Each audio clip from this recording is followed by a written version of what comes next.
दोस्तों नमस्कार। मैं प्रभु अग्रवाल काफ़ी दिनों से सोच रहा था कि एक वीडियो मैं बनाऊं। आजकल के जो राजनीतिक माहौल देश में चल रहे हैं, लेकिन मैं सोच नहीं पा रहा था कि कहाँ से शुरू करूं, कहाँ ख़त्म करूं, क्योंकि जिस तरह से ये कॉकरोच पार्टी का आंदोलन चल रहा था पिछले कुछ दिनों से, और ख़ास करके अभी जो धर्मेंद्र प्रधान के इस्तीफ़ा देने के बाद जो स्थिति उत्पन्न हुई है, इसके बारे में मैं सोचा कि कुछ अपने जो भी मित्रगण हैं या दोस्त हैं उनके लिए कुछ एक अपना विचार व्यक्त करूं। दोस्तों देखो, जिस तरह से ये अभी सारा मामला सामने आया है, कुछ समझ में नहीं आ रहा है कि हाँ, ये देश अभी किधर की ओर जा रहा है, और हमारी ये जो सत्ताधारी पार्टी है आखिर में इनका इच्छा क्या है, और ये किस तरह से चीज़ों को देखते हैं, और ये किस तरह से जनता के नब्ज़ को समझते हैं, और इनका क्या विचार है। जैसे देखिए, मोदी सरकार में अभी पिछले कुछ 4-5 साल भर में कुछ आंदोलन देखने के आए। जैसे किसान आंदोलन चला, लगभग 390 दिन चला ये किसान आंदोलन, और जब ये अपने चरम उत्कर्ष पर पहुंच गया, जब स्थिति काफ़ी इनके नियंत्रण से बाहर हो गई, तो फिर इन लोगों ने जो जो भी इनकी मांगे थी, 3 जो मांगे थी, जो कि सरकार नई 3 कानून ला रही थी, जिसे ये काला कानून कह रहे थे, किसान विरोधी का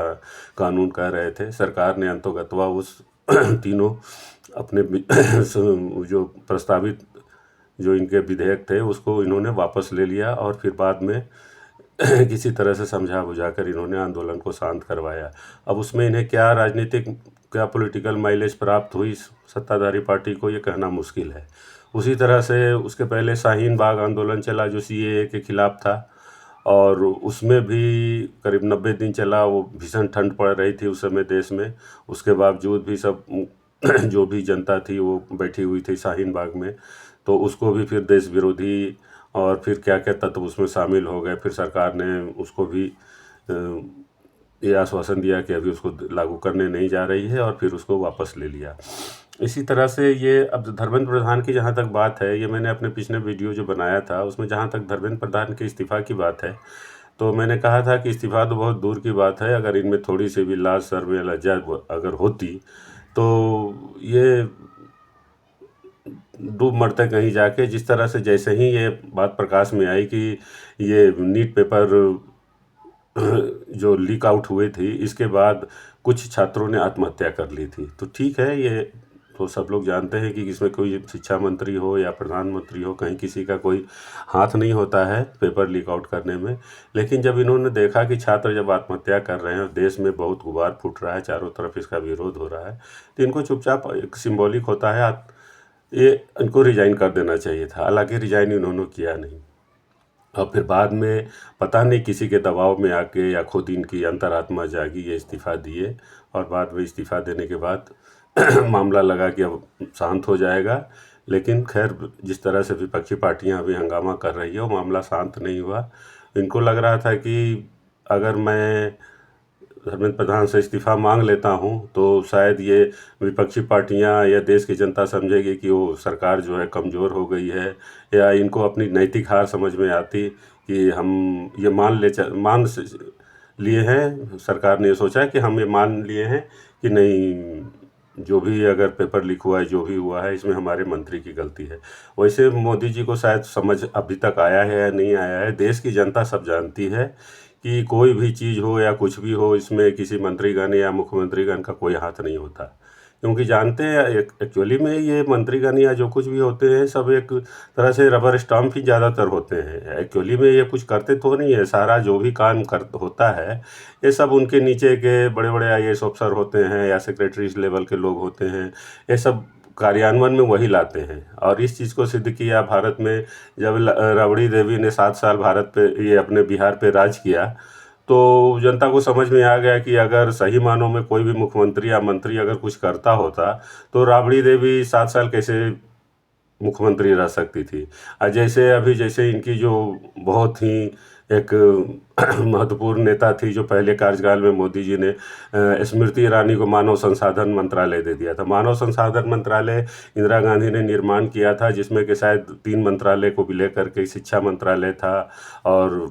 उसमें एजुकेशन मिनिस्ट्री था, और कुछ उसमें बहुत बड़े बड़े महत्वपूर्ण जो मंत्रालय थे उनको मिला के उन्होंने एक मानव संसाधन मंत्रालय बनाया था, जिसमें प्रणब मुखर्जी जैसे लोग थे, और शायद वाजपेयी जी ने उसमें मुरली मनोहर जोशी को रखा था। तो इनके नज़र में उसी लेवल की इनकी नेता थी स्मृति ईरानी, जिन्हें कि पता नहीं था कि हाँ, मिहिर मर गया है तो शायद सास भी कहूँ मुझे शायद दोबारा वापस भी आ जाएगा। लेकिन एकता कपूर ने जब इन्हें विश्वास दिलाया कि ज़्यादा रोना धोना नहीं पिक्चर में, अरे सीरियल में, क्योंकि मिहिर फिर वापस, और वैसे स्मृति ईरानी को इन्होंने मानव संसाधन विकास मंत्रालय दे दिया था। तो खैर, जनता समझती है कि ये मंत्रीगण कुछ करते धरते नहीं है, ये इस्तीफा एक मात्र सिंबॉलिक था, जिससे कि हाँ, जनता को लगे कि ठीक है, सरकार ने अपनी कुछ जिम्मेदारी समझी है, और ये अगर इस्तीफा दे रहे हैं तो शायद कोई फिर आगे चल के कुछ काम करे। लेकिन ये इन्होंने दिया नहीं, ये निहायत ही अब क्या कहा जाए, धर्मेंद्र प्रधान के बारे में कुछ कहना बड़ा अच्छा नहीं लगता। लेकिन हाँ, इन्होंने जो अभी भाजपा जो विश्व की नंबर 1 सबसे बड़ी पार्टी अपने आप को दम भरती है, और जिस तरह से इन्होंने अभी 12, 13, 14 साल से देश पे राज कर रहे हैं, इनका जितना भी छीछा लेदर और जितना भी वो होना था सब हो गया। अब इसमें इनको अपनी सफलता नज़र आती है भारतीय जनता पार्टी को, तो खैर भगवान इनको रक्षा करे। जिस तरह से और फिर अंत में इन्होंने इस्तीफ़ा उससे उनसे ले लिया। इन्हें लगा कि वो जो सीजेपी है, कॉकरोच जनता पार्टी, इनको हटा दिया रास्ते से, तो इसके बाद से सारा कुछ मामला ख़त्म हो जाएगा। लेकिन दोस्तों, जिस तरह से अभी लोकसभा शुरू हुआ आज के दिन सोमवार को, उसमें जो विपक्षी पार्टियों का रवैया देख के मुझसे रहा नहीं गया। मैं सोचा कि नहीं, चलो इनके बारे में कुछ कहता हूँ। तो मैंने इसीलिए ये वीडियो बनाई। ये विपक्षी पार्टियाँ आखिर में चाहती क्या है, कुछ समझ में नहीं आता। जिस तरह से जैसे ही लोकसभा का कार्यकाल ये कार्य शुरू होता है, प्रारंभ होता है, और जिस तरह से भाड़ों की तरह चिल्लाते हैं, मैंने अपने कई वीडियो में इस तथ्य का उल्लेख किया है कि इन लोग को समझ में नहीं आता कि जो जनता इनको चुन के भेजी है अपने मसलों को लोकसभा में उठाने के लिए, या अपने जो भी परेशानियां हैं अपने क्षेत्र की, उसे संसद के सामने रखने के लिए, उस पर डिस्कशन करने के, उसके बजाय या जिस तरह से ये पागलों की तरह चिल्लाते हैं। अभी 2 दिन पहले तक तो इस्तीफ़ा इस्तीफ़ा ऐसा गला फाड़ फाड़ के चिल्ला रहे थे, लग रहा है कि इस्तीफ़ा देते पूरे देश में एकदम बहुत बड़ी क्रांति हो जाएगी और सब कुछ जो है एकदम ठीक हो जाएगा, उसी के इस्तीफे के ही चलते जनता के सारे दुखों का कारण हो। लेकिन ऐसा कुछ नहीं। इस्तीफ़ा के बाद जब लगा कि चलो भाई आज शांति रहेगी, अब लोकसभा में कार्यकाल शुरू ढंग से चलेगा, तो फिर उसके बाद ये एक नया कर रहे हैं कि अब कहाँ किसने गोली चलाई, क्या चलाई, ये चलाई वो चलाई, सबको इस्तीफ़ा मांगो। अगर वो माफ़ी भी मांग लेगा तो फिर उसके बाद प्रधानमंत्री का इस्तीफ़ा मांगेंगे या फिर कुछ और करेंगे।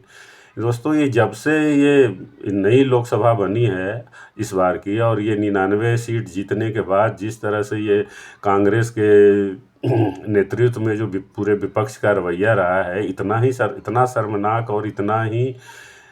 मैंने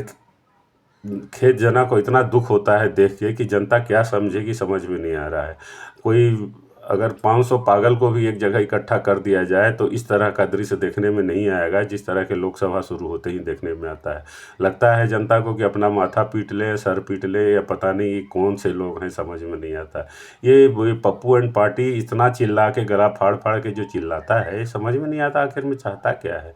लोकसभा क्या है और ये प्रजातंत्र क्या है। सब चीज़ को एकदम से ऐसा मजाक बना के रख दिया गया है पिछले कुछ दिनों में कि जनता को समझ में नहीं आ रहा है कि हाँ, ये प्रजातंत्र कहाँ जाएगी और ये अपना लोकसभा का क्या अर्थ है और क्या इसका उद्देश्य है। कहा जाता है कि देश की सर्वोच्च संस्था है, यहाँ बहुत बुद्धिमान सब जनता के चुने हुए प्रतिनिधि आके बैठेंगे, देश की समस्याओं पर, जनता की समस्याओं पर विचार करेंगे, उसका हल निकालेंगे, उसका निराकरण निकालेंगे। इसके बजाय इस तरह से ये पागलों की तरह चिल्ला रहे हैं सिर्फ, और कुछ करना नहीं है। ये चाहते हैं कि बस किसी तरह से हम अपना पीछा छुड़ाएं, और उसके बाद जैसे पप्पू एंड पार्टी की है कि वो कीचड़ उछालना, पत्थर फेंकना, उसके बाद भाग जाना। और सत्ताधारी पार्टी भी इसी में खुश है, क्योंकि उनका इसी में सारा उनका जो अपना जो सिद्ध हो रहा है, उनका जो मनोकामना है सिद्ध हो रहा है कि चलो न सारी जवाबदेही से हम बच जा रहे हैं, न किसी चीज़ का जवाब देना है, न कोई जिम्मेदारी उठानी है, बस जनता की नज़र में अपने आप को एकदम सच्चा साबित कर देना है कि देखो हम तो सब चीज़ के लिए तैयार हैं, और विपक्षी पार्टी कुछ होने दे नहीं रही है। अब विपक्षी पार्टियां भी जो है बस चिल्ला चिल्ला के अपना, और जिस तरह से दोस्तों आप बाकी सब चीज़ तो आप देख ही रहे हैं टीवी में और समाचार माध्यमों में, और जो भी सोशल मीडिया है उसके बारे में कुछ ज़्यादा करना बेकार है कि किसने क्या किया, सोनम वांगचुक ने क्या किया, उन्होंने क्या किया, उन्होंने क्या किया। लेकिन जब विपक्षी पार्टियों के जो ये आते हैं प्रवक्ता टीवी पे और बोलना शुरू कर देते हैं, ये तुम्हारा मुख्यमंत्री सब अनपढ़ है, तुम्हारे सारे मंत्री अनपढ़ है, प्रधानमंत्री जाहिल है, ये जाहिल है। इनको ये अखिलेश यादव से पूछना चाहिए कि जो आपने फूलन देवी को टिकट दिया था, या मलखान सिंह को सांसद बनाया था, या फिर और जो थे बहुत से हमारे यहाँ की एक भगवतिया देवी थी, वो सब किस यूनिवर्सिटी से PhD और किस यूनिवर्सिटी से डिग्री ले लेके आई थी, जिसको आपने इतने बड़े बड़े पद पर बैठाया, सांसद बनाया, मंत्री बनाया, बहुत से लोग ऐसे थे। तो इनके पास कोई जवाब रहता नहीं है, इतनी थोथी दलील देते हैं इनके प्रवक्ता की, सुन के लगता है कि अगर सामने आ जाए तो पता नहीं क्या करे आदमी, उनको गला घोंट दे या क्या करे। ये इतना बस थोथी दलील देते हैं, बस चुप और इसके अलावा कुछ नहीं करते। और ये जो सारा तमाशा चल रहा है पेपर लीक मामले में, अब क्या कहा जाए, जब राजस्थान में अशोक गहलोत के समय जिसके लिए सचिन पायलट ने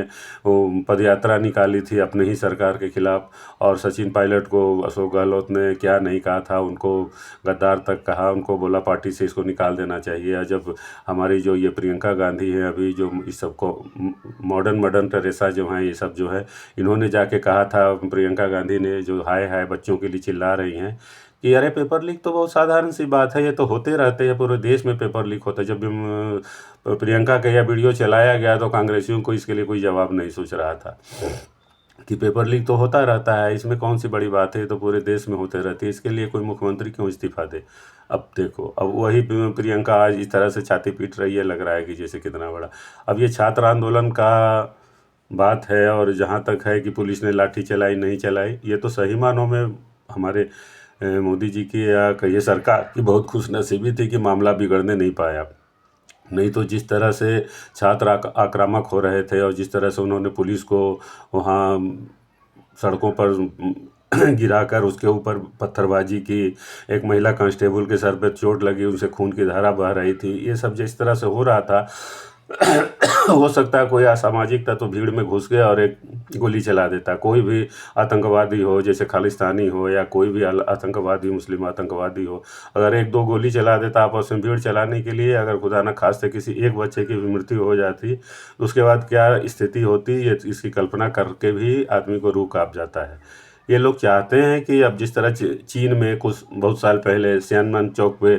गोलीबारी हुई थी, आज भी लोग उसको याद करते हैं। कोई कहते हैं कि 100 लोग मारे गए, बच्चे मारे गए थे, कोई कहता है 500, कोई बता 1000, कोई लाख। तो आखिर में विपक्षी पार्टियां चाहती थी कि सरकार को इस तरह से विवश कर दिया जाए कि अंतिम में कुछ ऐसी अनहोनी हो जाए कि जिसके बाद सरकार या तो खुद आत्मसम्मान बचाने के लिए इस्तीफा दे दे, या ये सरकार गिर जाए। तो यही स्थिति थी। इसी स्थिति से बचने के लिए सरकार ने इनसे, प्रधान से इस्तीफा मांगा और सारी शर्तें मान ली। लेकिन उसके बाद जो भी कुछ भी हो रहा है, कम से कम संसद को तो शांति से चलने दो। अगर नहीं चलने दोगे तो फिर क्या होगा, कल होगे तुम भी अगर सत्ता में आओगे तो फिर यही किया जाएगा। तुम्हारे यहाँ भी 1 लाख लोग पहुँच जाएंगे। अभी तो एक मैंने देखा वीडियो की, कुछ जो उच्च वर्ग के लोग, 1-2-4 लड़कियां थी, बोले हम लोग भी 10 लाख लोग के चलें, 10 लाख लोगों की भीड़ लेके चलें कि भाई आरक्षण समाप्त करो, नहीं तो अभी हम आत्महत्या कर लेंगे, आरक्षण समाप्त करो, नहीं तो सारा संसद को भंग कर देंगे, आग लगा देंगे, और सारे संसद भवन में घुस के ये कर देंगे, वो कर देंगे। तो ख़त्म करो। क्योंकि जिस तरह से उच्च वर्ग के युवा लोग बेरोजगारी के इस अंधकार में भटक रहे हैं, हर सारे तरफ रिजर्वेशन, कहीं OBC, कहीं SC SC, कहीं ST, और कहीं विकलांग, कहीं महिला आरक्षण, सबके वजह से मेरे ख्याल से 80% बेरोजगारी तो उच्च वर्ग के बच्चों में ही है। तो इनके भी अंदर भी ज्वालामुखी फूट रही है। तो 10 लाख लोग पहुंच जाएंगे संसद भवन में, लाठी भाला गड़ासा लेके कि ख़त्म करो आरक्षण, नहीं तो आज संसद भवन को उड़ा देंगे। दोस्तों, ये सब बहुत ही गंदी राजनीति हो रही है और पता नहीं ये सरकार क्या चाहती है, उसको इसी में फ़ायदा नज़र आता है। तो इसकी जो आने वाले दिनों में बहुत ही बुरी परिणति दिखाई पड़ती है और सरकार को सचेत होना चाहिए। ये सब मामला जिस समय उभरता है उसको शैशवावस्था में ही उसको ख़त्म कर देना चाहिए, कुचल देना चाहिए। नहीं तो आने वाले इस दिनों में प्रजातंत्र के लिए और ये जो तथाकथित पार्लियामेंट हमने बना के रखा है संसद भवन, इसका कोई उद्देश्य नहीं है और ये सब एक ढकोसला रह जाएगा। और लास्ट में ऐसा ना हो कि देश में एक सचमुच में कोई ऐसा तानाशाह आ जाए कि देश में फिर ये प्रजातंत्र हमेशा के लिए ख़त्म हो जाए। और ये भी हमारा देश भी जिस तरह से मुस्लिम देशों में और कई देशों में तानाशाही का शासन हो जाता है, विवशतः उसी तरह से यहाँ भी तानाशाही लाना पड़े, जिससे कि जनता फिर अपने दायरे में कैद रहे और नहीं तो फिर देश चलाना मुश्किल होगा। नमस्कार दोस्तों।